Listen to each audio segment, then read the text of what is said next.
Chapter 4. On Others. Where 2 or 3 are gathered in my name, there I am in their midst.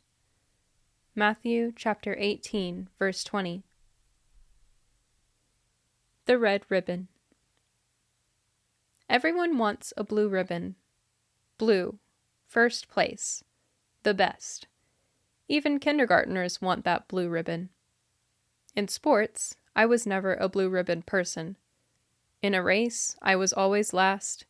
In baseball, I was as likely to get hit on the head as to drop the ball. In basketball, I was fine, as long as there weren't 9 other players on the court with me.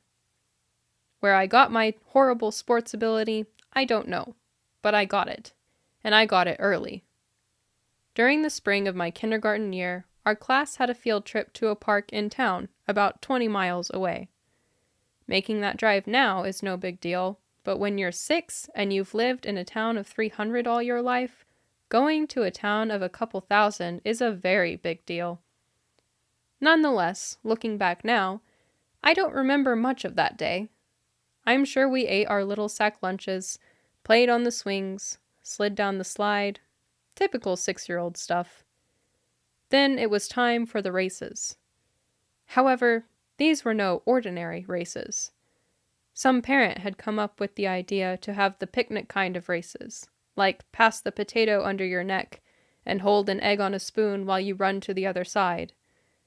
I don't remember too much about these, but there was one race that will forever be lodged in my memory, the 3-legged race.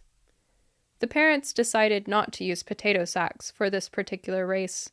Instead, they tied our feet together. One lucky little boy got me for a partner.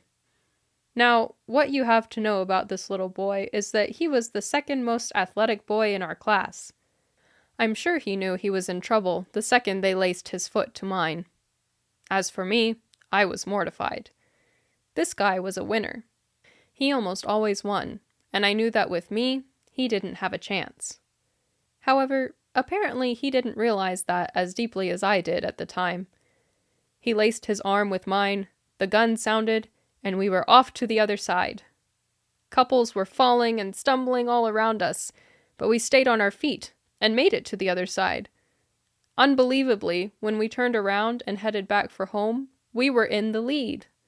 Only one other couple even had a chance, and they were a good several yards behind us. Then, only feet from the finish line, disaster struck. I tripped and fell. We were close enough that my partner could have easily dragged me across the finish line and won. He could have, but he didn't. Instead, he stopped, reached down, and helped me up, just as the other couple crossed the finish line. I still remember that moment, and I still have that little red ribbon. When we graduated 13 years later, I stood on that stage and gave the valedictory address to that same group of students, none of whom even remembered that moment anymore. So I told them about the little boy who had made a split-second decision that helping a friend up was more important than winning a blue ribbon. In my speech, I told them that I wouldn't tell which of the guys sitting there on that stage was the little boy, although he was up there with me. I wouldn't tell because, in truth, at one time or another, all of them had been that little boy, helping me up when I fell, taking time out from their pursuit of their own goals to help a fellow person in need. And I told them why I've kept that ribbon.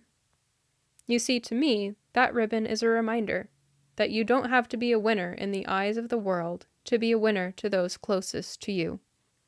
The world may judge you a failure or a success, but those closest to you will know the truth. And that's important to remember as we travel through this life. You may not have a red ribbon to prove it, but I sincerely hope you have at least a few friends who remember you for taking time out from your pursuit of that blue ribbon to help them. I'm thinking those will be the ones that really count. I know it's the one that counted the most to me. 2003. Reflections on Life, written by Staci Stallings. Copyright Staci Stallings 2005. Narrated by Michaela Acker.